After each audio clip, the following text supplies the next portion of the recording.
When I was a little kid, I owned a 3DS, and a lot of the games that I would buy, play, and eventually get bored of were the virtual console games that you could find on the 3DS's eShop. I would often play a handful of titles, from SNES to NES, and Game Boy games. There were a ton of good things on there, but one thing that you could also buy on there that were published were Sega Game Gear games, and among those games, one I purchased and played the hell out of was an odd game called Sonic Triple Trouble. It was a Sonic game on the Game Gear, and it was a fun little time, nothing too big to talk about, but it's not a game that I would play over and over again, like any of the Genesis games. That would be if not for a little fan game made by a dedicated fan. Made by Noah Copeland, Sonic Triple Trouble 16-bit is an amazing fan game that I would put on the same level of quality as fan games such as AM2R, Psycho Waluigi, and Pokemon Uranium. I have been obsessed with this fan game for the last couple of weeks, so I decided, why not? Let's make a video on the greatest Sonic fan game. I'm going to cover this game, and no one can stop me!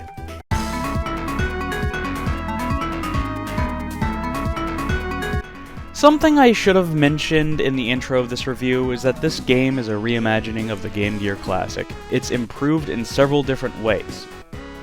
One being the reimagining of the story.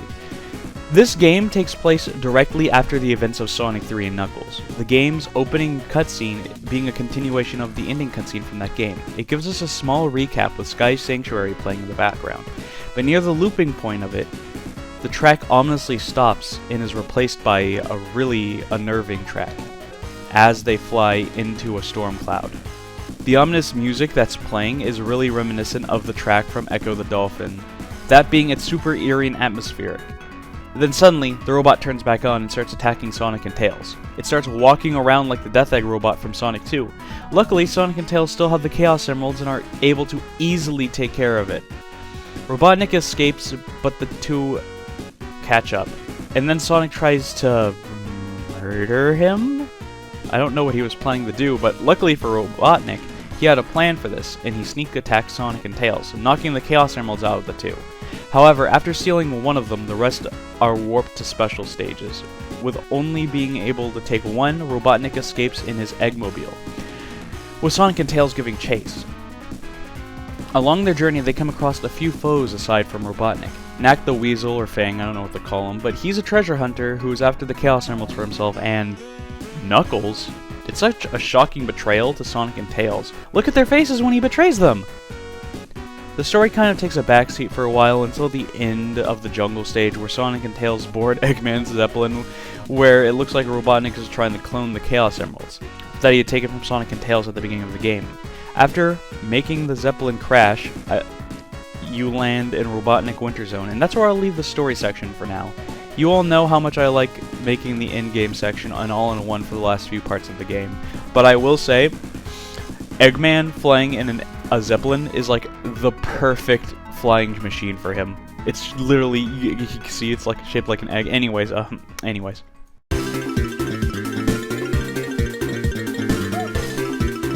So the gameplay of this game is really good. It's very close to Sonic 3 and Sonic Mania in terms of control. Sonic controls about the same. He gains speed from running down paths and curling into balls, and slows down when he's running up a hill. You can build it up faster by either holding down and the jump button to spin dash, or holding up and the jump button for the super peel out, returning from Sonic CD. You can also hold jump when landing to do the drop dash from Sonic Mania. You unfortunately don't have the interstitial but default, but you can enable it with a sound test code. You can switch between Sonic and Tails with the press of a button, which allows you to explore the stages and swap in between the two as much as you'd like.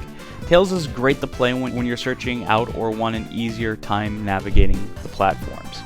Sonic and Tails by default both die in a single hit, but you can protect yourself by collecting rings or a shield, both of which are scattered around the stages for you to collect.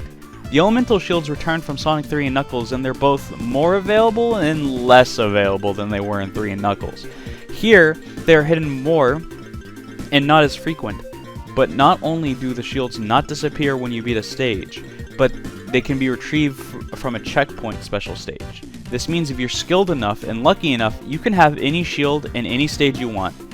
The elemental shields protect you from attacks of their elements, but they also give Sonic specifically special abilities. The fire shield allows Sonic to do a fiery dash forward, a lot like Burning Kirby. The bubble shield protects you from drowning and allows you to instantly drop and bounce off of the ground. The electric shield pulls rings to you and allows Sonic to double jump. Another thing that's hidden in the stages are special rings, which take you to the special stages, where you have the race against Knack the Weasel to get the Chaos Emerald. You need to build up speed to outrun him, and collect rings as they serve as your timer in the stage. You also can't fall off the stage or let Knack reach it first, or else you'll lose. Luckily, I found these stages to be very fun and easy compared to some of the other awful stages in the series like the Half Pipe. And not only can you instantly retry a special stage by paying with a life, which makes this one of the easier special stages to clear, you only need to finish 6 stages since Eggman has the last Chaos Emerald, which means you can't become Super Sonic or Super Tails outside of the final boss on your first playthrough. Another thing I want to talk about are the changes to this game from the original Game Gear version. I really love the facelift this game has received. It's very good. Let's look at Sunset Park Act 3. In the original, it was just running and hitting badniks for a few minutes, but in Triple Trouble 16-bit, it's now a thrilling train chase where you need to continue to board a train while being knocked off it by Knack, who not only shoots at you, but blows up the train, causing a fiery wall of flames that you have to outrun. This makes the most memorable stage in the game even more memorable. But there are other stages that have been given similar facelift. Another example is the entire new stage they injected between Meta Jungle Era and Robotnik Winter that fits in perfectly. And speaking of Robotnik Winter, they added a whole ass snowboarding section here before the second act, and they added a stage based off the original special stages from the original Triple Trouble.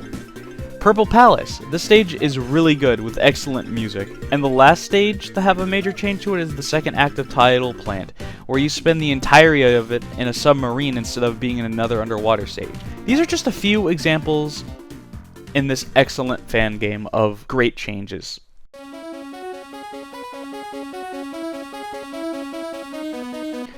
Along with the amazing gameplay, this game also has improved visuals and music. The game was given a huge facelift and an earlift.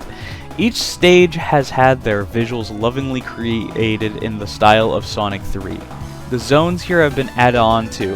Like the visuals and sounds for the first act of a zone is usually a straight remake of the OG Game Gear music and visuals, while the second stage is a remix of it. It's kind of like what Mania did with the old Sonic stages. This carries a lot of stylistic continuity and makes it feel like a progression of Sonic 3 and Knuckles. And visually, I can easily say that this game is a perfect continuation of some examples of stages I really like are the second stage of Robotnik Winter. The change to the tone from the first stage is really nice. It's like a higher key.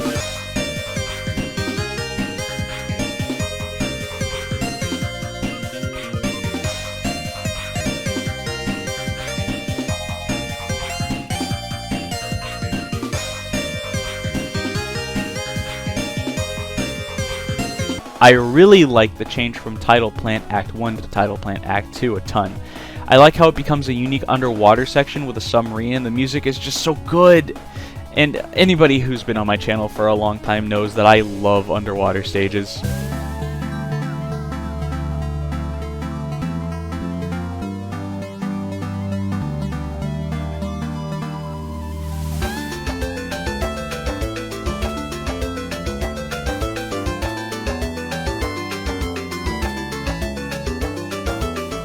Green Turquoise Act 2 has a very Sonic CD-esque sound to the start of it.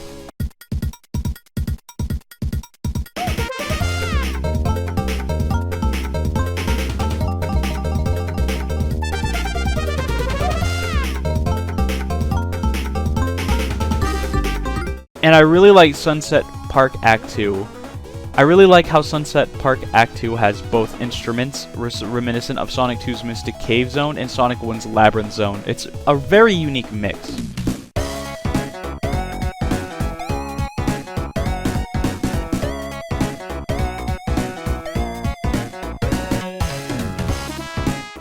And while on the topic of Sunset Park Zone, who can forget the iconic third act of the zone?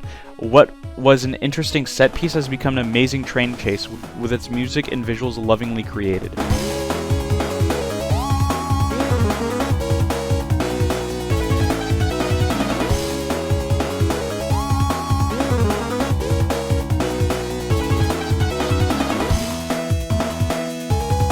The last thing I want to highlight is how much I adore the boss theme.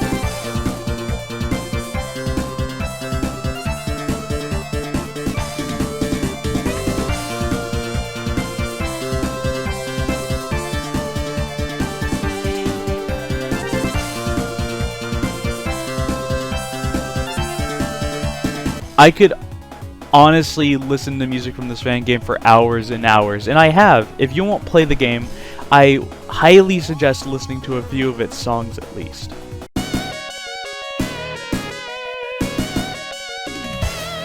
So after going through Tidal Plant and fighting Knuckles for the last time, you blow up his submarine and suddenly it's revealed you weren't fighting Knuckles. The entire game you've been fighting a look-alike Knuckles that was actually a facade created by Metal Sonic. I really like the changes made to the story here. In the original Sonic Triple Trouble on the Game Gear, Knuckles was literally just tricked by Eggman a second time, which made him look like an idiot. And Metal Sonic was just there for some reason. This change makes both of their inclusions work a lot better narratively. So after beating them up while some banging music plays, we reach the final zone of the game, Atomic Destroyer Zone, which is a nuclear bomb, I can imagine, which made Robotnik Winter a nuke testing ground. Anyways, after going through the 2 stages that have elements of Titanic Monarch, Death Egg, and the worst section in any classic Sonic Zone game, we reach the second Metal Sonic boss of the game.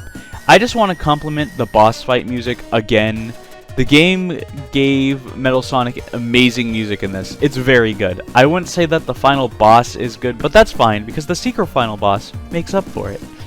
You see, throughout the game, Robotnik's been cloning the Chaos Emeralds for some reason, and we finally see why. After the final boss fight, you run into Metal Sonic, who snatches up the 6 Chaos Emeralds from Sonic and Tails. This makes Metal Sonic transform into an unused form from Sonic the Fighters. This goes into an amazing supersonic boss fight. Up until now, you haven't been able to become supersonic at all since Robotnik had the 7th Emerald. But now you fight against a powered up Metal Sonic, who fights you as you fall down from space. It's almost like the final boss from Kirby's Adventure, where you fight as you fall from space. It's not that hard, but god is it fun and epic. The ending with the music that's just so fucking good. Like, holy shit. Here, listen to a few parts of it.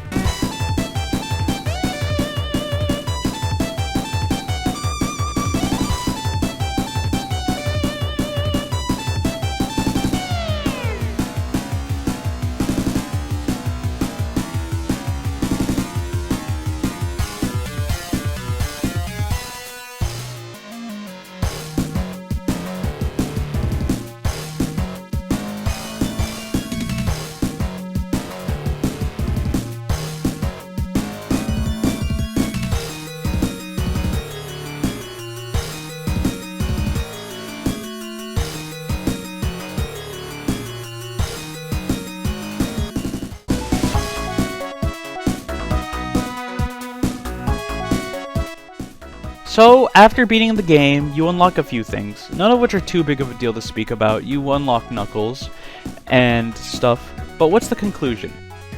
This fan game is amazing. I love it so much, and I had so much fun with this game. It's a fan game, so go ahead and download it and play it right now if you have a computer. It's free.